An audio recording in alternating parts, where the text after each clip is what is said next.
Oui, bonjour. Aujourd'hui, nous sommes le mardi 16 ou 17 décembre 2013. Donc, je suis chez le notaire maître d'accueil, Athanas, et ça, c'est son association ça, c'est l'association qu'il dirige, qui porte le nom. Il est le président, je suppose, Je suis fondateur, secrétaire permanent. le secrétaire permanent. Et le nom de l'association, c'est Mozo. Mouvement Mousso Cameroun. Ok, mouvement de Mouvement de sol. solidarité aux handicapés du Cameroun. Ok, donc je suis venu le voir pour une autre affaire et j'ai découvert l'association. Et j'aimerais bien savoir plus. Mais voilà. Monsieur Daké, est-ce que vous pouvez nous en dire plus par rapport à votre association?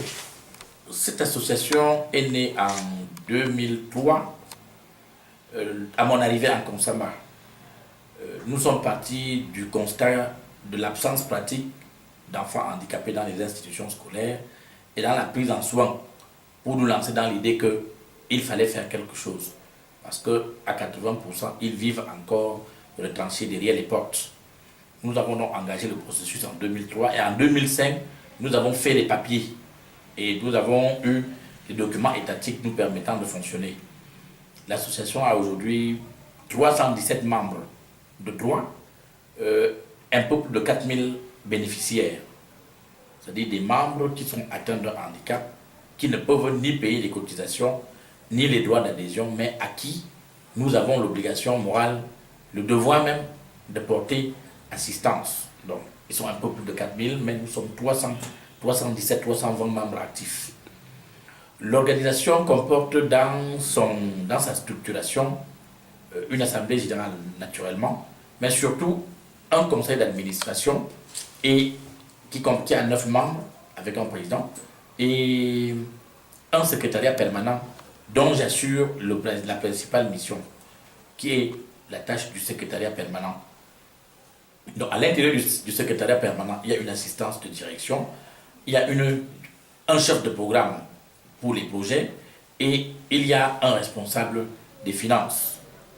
Et en termes de projets, on a 6-7 projets. Et le plus grand des projets, c'est la maison du handicap, dont vous pouvez voir à l'extérieur, en plan, la vision que nous avons sur le développement de l'organisation. Ok. Nous avons l'intention de mettre sur place, ça doit être le premier pratiquement en Afrique de ce genre, une structure qui intègre la prise en soin, la prise en charge, la scolarisation, la formation et l'intégration sociale de la personne handicapée.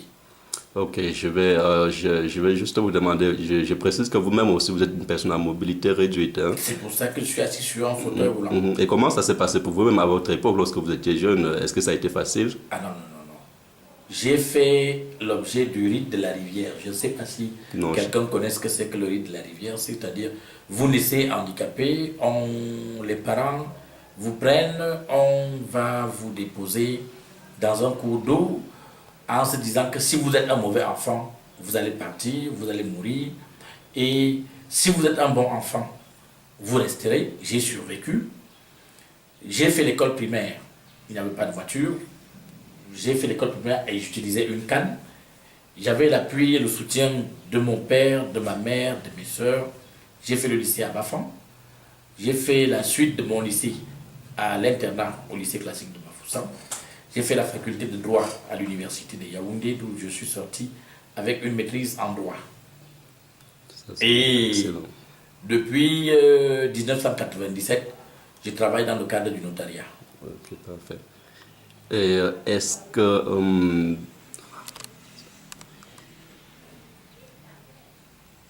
et la création de cette organisation, est-ce que c'est pour pallier à tout ce que vous avez connu durant votre parcours?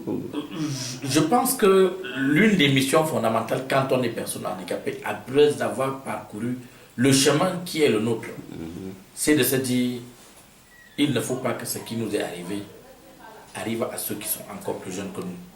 Il faut faire quelque chose. Et qu'est-ce que vous pensez? Est-ce que le gouvernement ne fait pas assez pour les personnes à mobilité réduite? Je pense que chez nous, on est encore au stade primaire. C'est-à-dire? Le handicap n'est pas encore entré dans les politiques publiques de développement. Ce n'est pas encore une préoccupation politique majeure. Vous voulez dire que le handicapé n'est pas considéré comme un individu à part égale ou bien Nous sommes peut-être arrivés au stade où on nous considère comme des êtres humains, puisqu'on ne nous enterre plus vivants, on ne nous fait plus mourir. Mais nous n'avons pas encore le statut de citoyen. Il en existe encore trop qui n'ont pas d'acte de naissance, qui n'ont pas de carte d'invalidité et ne peuvent par conséquent pas se prévaloir de leur statut de personne handicapée. Ils sont pratiquement à 95% qui n'ont pas été sur le chemin d'école. Et la situation est suffisamment difficile. Si vous parcourez le site de Mosso Cameroun, vous verrez quelques études que nous avons faites. Ces études vous montreront, avec des statistiques à l'appui, la profondeur du mal. Ok. Et j'ai une autre question. Est-ce que... j'ai oublié ma question.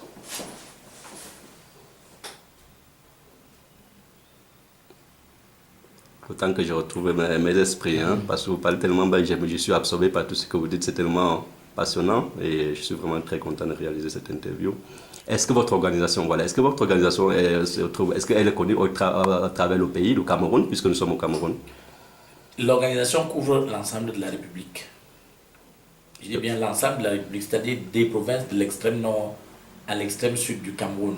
Notre siège est à Nkonsamba, c'est vrai, mais nous sommes énormément actifs dans le département du Mungo, du Cam, à l'ouest, dans le centre, à l'est et dans l'extrême nord. Et aujourd'hui, nous travaillons à faire bénéficier de notre expérience dans un pays comme la République démocratique du Congo, dans un pays comme le Togo, dans un pays comme le Rwanda.